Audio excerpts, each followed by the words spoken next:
Ladies and gentlemen, we're not just talking about what's happening in Toronto by itself. It's all interconnected. You've got all this mainstream news where the White House says, yeah, we're taking over the internet. You've got all these White House officials saying you have no right to a Second Amendment, no right to free speech, that they want to arrest people that criticize the government. You've got a banking bill that's passed the Senate committee and is going to go to the full Senate that literally gives the Federal Reserve, in the words of the Washington Post, near unlimited power to make whatever regulations they want over other banks. The total takeover. I mean, this is a seizure. This is the same as a foreign army landing on our shores. This is a corporate global government. And everywhere they go, it's the same shake and bake. I watched them kick it off in '99 in Seattle. It's in my film Police State to the Takeover. And they took people to the Sandpoint FEMA Naval Brig. There is your FEMA camp right there. And they took them to the Sandpoint FEMA Naval Brig and kept hundreds of peaceful protesters. And I have the police on the news saying, no one is allowed to have an anti-WTO sticker or button. And we have cops pulling women's cars over looking for anti-WTO buttons. And when they don't find them, they go ahead and pepper spray them. I mean, this is the insane mental illness, all because they hired less than 50 thugs that were admittedly, because later police came out and talked about it. We have the interviews with them, hired by a federal government-funded foundation that then came into town and then were housed in a government building after they did their one day of attacking people. Then the cops were released on the peaceful crowds. This is a system. That's why you don't see big people, big crowds out demonstrating. It's simple. You go out and demonstrate now, especially against the globalists or the World Trade Organization or anything New World Order. They just hire thugs to come burn a police car, and then they retreat and the police attack you. And they put it on the news that you did it. And that's why we're going to hell in a handbasket. But there's other ways to protest. You can put up handbills on telephone poles. You can call and talk radio. You can start websites, access TV, go to your city council, go to your county commissioner's court, go to your state house. You can educate people. You can unlock minds, and everyone passive-aggressively can stop going along with the system and start not complying. And then they only get away with this by us complying with them. And I'm telling you, you've got to see yourselves as agents of liberty, 1776, inside enemy operations, everywhere you are. Every person that you walk by is an opportunity to unlock a mind. Everyone you see on the street is an opportunity. Every cop you see is an opportunity to inform somebody. There are so many things you can do. So many things. I mean, I know a lot of people now that are just putting, they're not fake. They're just putting their own license plate on. And let's see the foreign toll roads work on that. There are people putting up micro FM known as pirate stations that don't interfere with commercial stations. And they're putting out the truth. They don't care. People aren't going along with it. They're not being told what to do by a group of offshore banks looting and robbing us. Going back to Charlie-Veitch and Dan Dix, both accomplished alternative media journalists and activists out there, about what we saw happen in Toronto. Now, I guess we didn't have any police dogs, though, biting old women coming out of grocery stores with daytime curfews. I guess we haven't seen, any of that type of behavior. We haven't seen sound cannons out. So it does sound like you guys are only getting a light helping of ultra police state versus what happened in the U.S. I guess so, Alex. I guess maybe they're trying to keep their PR under control after the absolute disaster that was Pittsburgh with Luke Rudkowski being arrested there.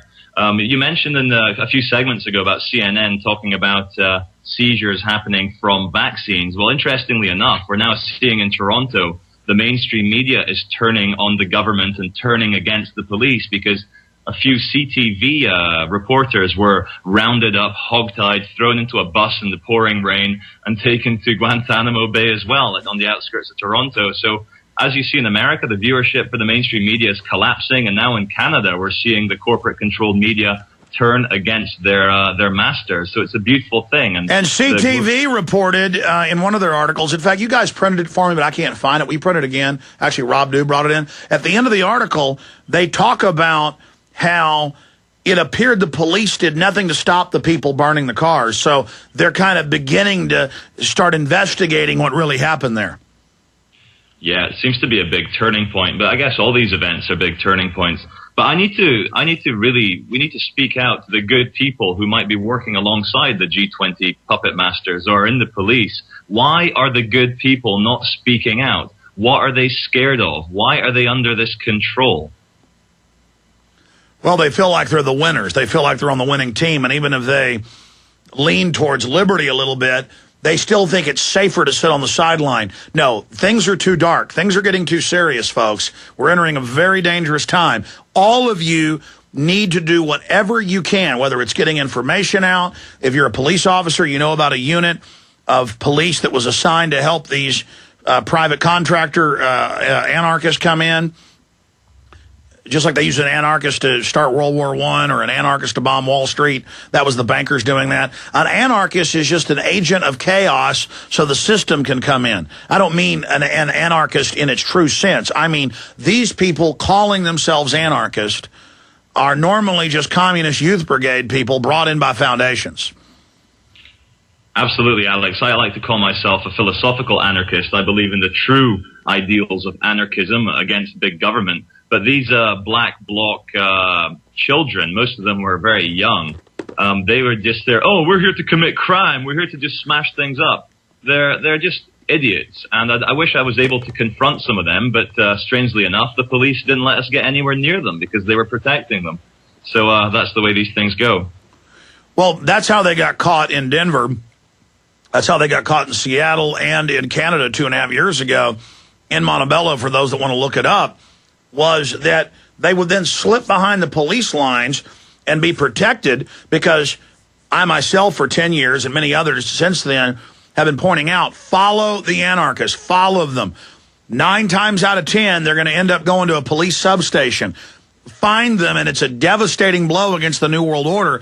If we can only bust them a few more times, then everyone will know that it is the government doing it. And we've almost gotten to that game over point because we've caught them so many times. But now the police are countering that, really protecting their operatives. Yeah, if anyone's interested in learning about what happened in Montebello, they can check out a film I produced called The Nation's Deathbed. We documented the entire event that took place there. And me and Charlie have been working hard at the G20 to document everything that's going on, but the powers that be have been trying to stifle our efforts. On the key day, my website went down. Anytime I try to have any communications with some of my camera guys, my cell phone would just drop out. When I came back to try to upload raw footage to YouTube, entire 3-4 minute chunks were cut out and all the audio was out of sync. So I was forced to put it on the Press for Truth Facebook group. So there are clearly people out there trying to stop independent journalists from getting the truth out about what actually happened in downtown Toronto. Well, that's a central point that you just raised there, because when I was at Bilderberg 2008 covering it, we knew Obama was coming. He shook the media. He was there. The media for 2 days ran around like idiots trying to find out where he was. We knew. We told them. We called local newspapers, and they just said, we're not allowed to report. But the day before they threw us out, all of this NSA and Mossad and military personnel and Secret Service were taking over the ballrooms and side offices and had surveillance equipment. And I actually walked by rooms and heard them going, I'm going to get that Navy satellite. Well, how do you patch through on the Army satellite? Wait, I've got him. I've got him. Yeah, we've got protesters out at the front. And I'd be sitting there getting a Gatorade in the gift shop, and there'd be an office listening to, I mean, just spooks running around everywhere. And then I would try to call my guys, and somebody'd pop on the line and laugh at us, then cut it off. My cell phone, I'd call my wife and say something to her, and they'd call her up and make threats at her and tell her what we just talked about, so she knew it was the government. So, yes, when you have these special national security, international security events that cost $1.2 billion in security, they're bringing in private contractors by the tens of thousands. It's a giant exercise in Google-type technology, which they now admit is illegal, and states are looking at indicting them, scooping up everybody's digital transmissions and decoding it without warrants. We had G20 security call us when we saw the footage of the guy being grabbed in Pittsburgh and crammed into a car by guys in military uniforms into a Champaign police car. And it went up on Drudge Report, and people are saying, snatch and grab, goons kidnap activists for no reason. And they put a press release out. First, they called us, and I could hardly believe it, but I called the number. It was G20 Security in Pittsburgh.